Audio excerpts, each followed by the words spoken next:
नमस्कार दोस्तों। आज की भागदौड़ भरी जिंदगी में थकान, तनाव और हार्मोन असंतुलन आम हो गया है।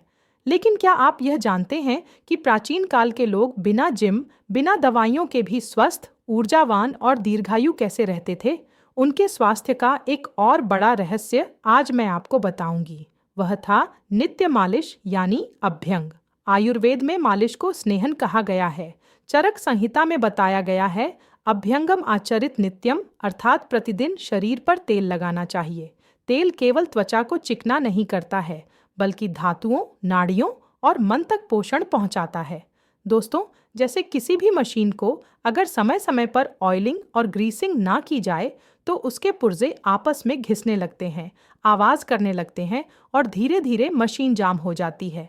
ठीक उसी तरह हम अपनी गाड़ी को भी नियमित रूप से ऑयलिंग करते हैं ताकि इंजन स्मूथ चले, पार्ट्स सुरक्षित रहें और गाड़ी लंबे समय तक बिना खराब हुए चलती रहे। अगर हम इतनी समझदारी एक निर्जीव मशीन के लिए रखते हैं तो सोचिए, यह जीवित शरीर जिसमें नसें हैं, मांसपेशियां हैं, जोड़ हैं और भीतर नाजुक अंग काम कर रहे हैं, इससे स्नेह की कितनी ज्यादा आवश्यकता होती होगी। आयुर्वेद कहता है कि हमारा शरीर भी एक जैविक मशीन की तरह है और इसमें स्नेहन यानी मालिश वह प्राकृतिक ऑयलिंग है जो शरीर के जोड़ों की जकड़न को कम करती है, नसों को पोषण देती है, मांसपेशियों को लचीलापन देती है और आंतरिक अंगों के कार्यों को सुचारू बनाती है। नियमित मालिश से शरीर के अंग आपस में बेहतर तालमेल से काम करते हैं, घर्षण कम होता है, थकान उतरती है और शरीर समय से पहले जर्जर होने से बच जाता है।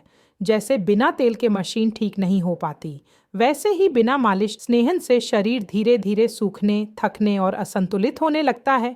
दोस्तों, पुराने लोगों में सुबह मालिश के बाद धूप में बैठने की परंपरा थी। क्यों थी यह इतनी महत्वपूर्ण? पुराने लोग बिना कारण कुछ भी नहीं करते थे। उनकी हर दिनचर्या प्रकृति और शरीर के गहरे ज्ञान पर आधारित होती थी।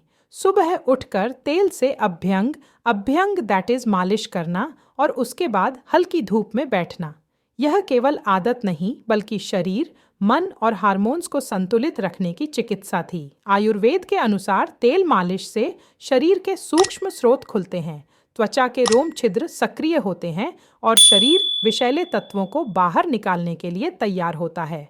जब मालिश के बाद हम सुबह की कोमल धूप में बैठते हैं तो धूप की ऊष्मा तेल को त्वचा के अंदर गहराई तक पहुंचाती है। इससे वात दोष शांत होता है, मांसपेशियां और जोड़ मजबूत होते हैं, नसों को पोषण मिलता है और शरीर की जड़ता और थकान दूर होती है। सुबह की धूप शरीर में विटामिन डी के निर्माण में भी सहायक होती है, जो हड्डियों, इम्यूनिटी और हार्मोन संतुलन के लिए अत्यंत आवश्यक है। आयुर्वेद कहता है, जब शरीर को तेल का स्नेहन और सूर्य का स्पर्श मिलता है तो अग्नि स्थिर तथा मेटाबॉलिज्म सुधरता है, मन प्रसन्न रहता है और चेहरे पर स्वाभाविक तेज आता है। यही कारण है कि पुराने लोग कम दवाइयों में ज्यादा ऊर्जा, स्थिर मन और स्वस्थ शरीर के साथ जीवन जीते थे। मॉडर्न साइंस भी यह मानता है कि मालिश से तनाव कम होता है, नींद गहरी आती है, चिंता और चिड़चिड़ापन घटता है, नर्वस सिस्टम शांत होता है। इसीलिए पुराने समय में डिप्रेशन और एंजाइटी बहुत कम थे। दोस्तों, आइए हम फिर से अभ्यंग को अपनी दिनचर्या में स्थान दें और प्राचीन आयुर्वेदिक ज्ञान को जीवित करें। दोस्तों, आज के वीडियो में आपने मालिश के महत्व को जाना।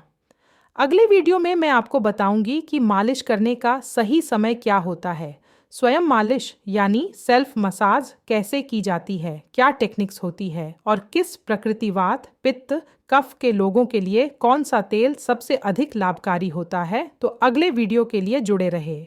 अगर ये वीडियो दिल तक पहुंचा हो तो एक लाइक, एक शेयर और एक सब्सक्राइब से अपना साथ जरूर दिखाइए। नमस्कार, धन्यवाद।